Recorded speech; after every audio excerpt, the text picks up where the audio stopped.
Welcome back. We are excited to talk to our next guest about the state of mortgage rates. Are they rising, falling, and what can we do to optimize our home loans? Well, we called in the expert. This is Vice President of Mortgage Lending, Heath Albritton, and he's the guy that you want to know. Let's cut to the chase, Heath. First of all, welcome in. Thank you. Where are mortgage rates? Where are they today?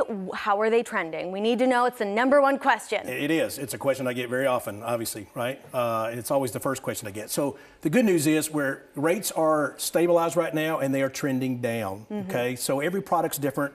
Interest rates are like a thumbprint. Everybody's is different depending on what you're doing, yes, right?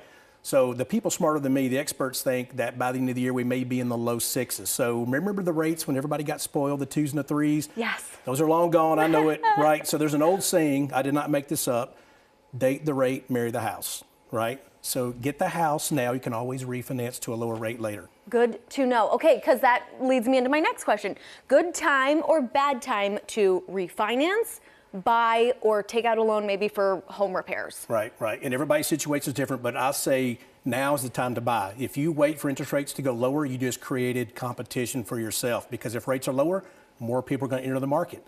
So if you remember 3 or 4 years ago in Middle Tennessee, people were paying more than asking price for a house to get it. Yeah. So if rates go down, that's what's going to happen. So buy now, worry about refinancing later on, right? Yeah. And then debt consolidation, it always makes sense, right? Even if you have a lower interest rate, you're paying much higher on credit cards and automobile loans. So to consolidate those and get a blended rate in the mid to upper 6s, it definitely makes sense to do it. And there are so many things that you can work on your end as a lender that people don't think about. So there are so many ways that you can work with your clients. I want to talk about home buying in particular. Yeah.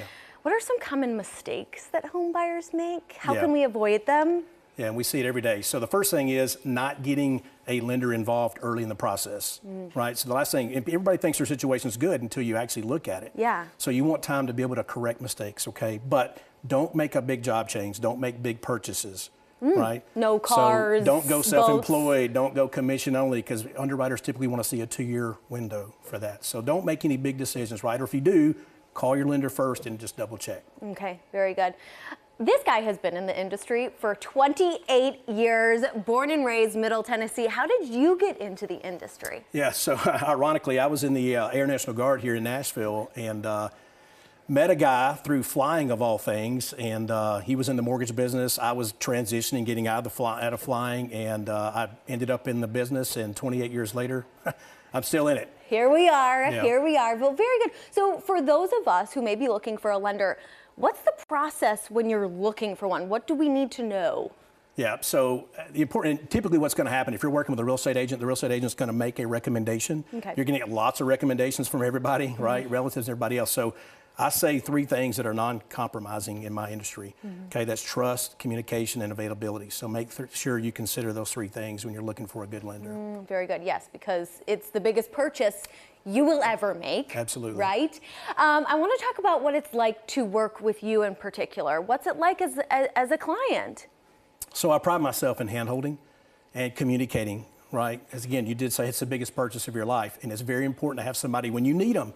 And that's nights, weekends, that's whenever. I say my hours are 24/7 because you got to be there when people need you. And you mean it, my friend. Okay, so I know that you are offering a little deal, a closing cost discount, if you will. Tell everyone.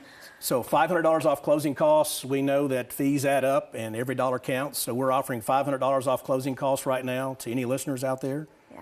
To help offset the cost. Love it. Okay, last question. What is the best part about your job? Man, I love it because it's helping people fulfill the American dream of homeownership. When I see someone get the keys at closing to their first house or whether it's their 5th house, right? It's just really rewarding for me to see that and be a part of it. Definitely. Well, thank you so much, Heath. Thank you. Good to be here. Appreciate you, everyone, right now. Heath, again, he has a deal for you. When you work with him, they're offering $500 off closing costs. Shop around and ask questions. Visit heathalbritton.com.